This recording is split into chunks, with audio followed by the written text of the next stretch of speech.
But a little over a year ago, fate would put a random Instagram ad for dollhouse furniture in front of me as I was scrolling, and boom, we got old Sparky. This thing lasted about 10 minutes, however, as it turns out, a mini plastic dollhouse electric chair doesn't hold up well to 81 grain 9mm pellets. So fast forward a few months though, and I got an in-stock notification on another one from the Etsy store that I originally bought it from.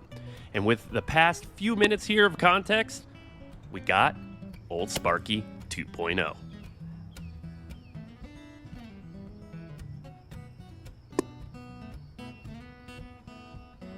So let's dive right in with a quick zero, this time with an audience. Look at that guy, front row seat.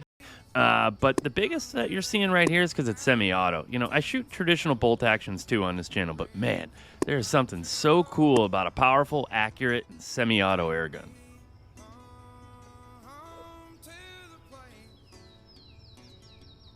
Well, Sparky here is kind of an awkward size for the table for one. You know, the squirrels really can't sit in it.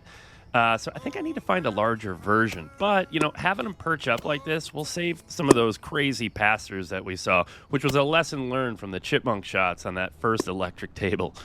Man, you know, that chipper and chair, that thing just got absolutely smoked almost immediately as I started filming with it. You know, I get a ton of questions about the power of these guns like the Leshiy 2, and that's about the best visual answer I can give.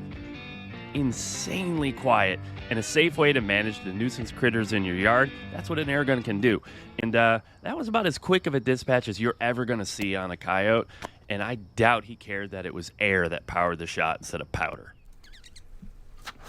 Shit. Back to old Sparky here, and a little split screen thermal / normal scope cam footage. Watch this tracer on this shot. This is absolutely just buttery smooth.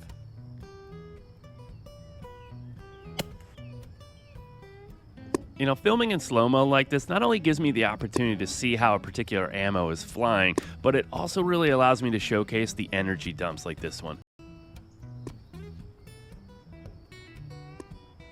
You know, as I walk down here, I got a little landscaping question for the pros. You know, my neighbor talked me into leaving the leaves in the plant beds, saying that they would break down into some natural fertilizer. Let me know in the comments what I'm doing wrong. Either I don't have the patience for this, or I definitely didn't do something right. All it did was just delay the raking, in my opinion. I'm going to play it safe on this last one and send a single shot through the corner of the eye straight into the off switch. I was actually testing a new Sub Moa 25 cal barrel in this Leshiy 2 here. That's why the pellet looked a little bit smaller than normal. You know, those barrels are absolutely insane, by the way. I can't wait to stretch the legs out a bit and really see how it does for me at longer ranges. Up at the farm that the weather is now getting a little bit warmer. Because I've been watching some of Ben's videos over at the shooting review. Dude, this dude is just with a tiny little, I think this is like a 350 barrel.